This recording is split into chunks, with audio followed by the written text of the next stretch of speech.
જ્ઞાન પ્રાપ્ત થાય તે માટે વૈજ્ઞાનિક પ્રદર્શન અને ઇન્સ્પાયર્ડ માનાંક એવોર્ડ વિશે વિસ્તૃત માહિતી આપવામાં આવી હતી। તેમજ રોજિંદા જીવનમાં ઉપયોગી વિજ્ઞાન પ્રયોગો તથા વિજ્ઞાન ગણિતના કઠિન મુદ્દાઓને સરળ અને રસપ્રદ રીતે શીખવવાની ટેકનિક્સ પણ શીખવાડવામાં આવી હતી। સાથે સાથે શાળાઓમાં વિજ્ઞાન ગણિત આધારિત મોડેલો દ્વારા પ્રયોગાત્મક શૈક્ષણિક પ્રવૃત્તિઓ કેવી રીતે કરી શકાય તેની પણ માર્ગદર્શિકા આપવામાં આવી હતી।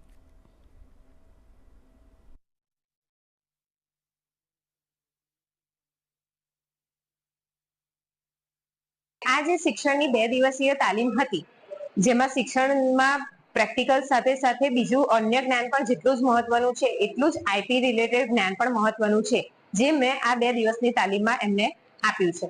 નવી શિક્ષણ નીતિ 2024-25 માં છોકરાઓ પ્રવૃત્તિ કરીને પ્રેક્ટિકલી એક્સપેરિમેન્ટ કરીને પ્રયોગો કરીને કઈ રીતે એ અભ્યાસમાં આગળ વધી શકે અને પોતાની જાતે કોઈ વસ્તુ કોઈ ઇનોવેશન કરે અને એનું ઇમ્પ્લિમેન્ટ આગળ ફ્યુચરમાં કઈ રીતે કરી શકાય એની રૂપરેખા અહીંયા 2 દિવસની એક શિબિર યોજવામાં આવી છે અને એ ખૂબ જ સરસ અહીંયા ચલાવવામાં આવ્યું છે।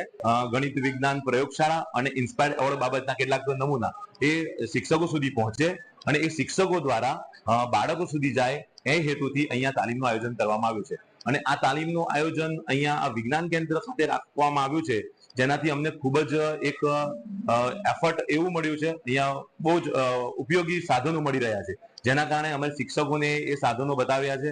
અમે પોતે પણ કેટલીક પ્રવૃત્તિ લઈને આવ્યા છે, એ બાળકો સુધી જાય એ આ શિક્ષકો દ્વારા એ બાળકો સુધી પહોંચે। અને સમાચારમાં હાલ લઈશું એક બ્રેક।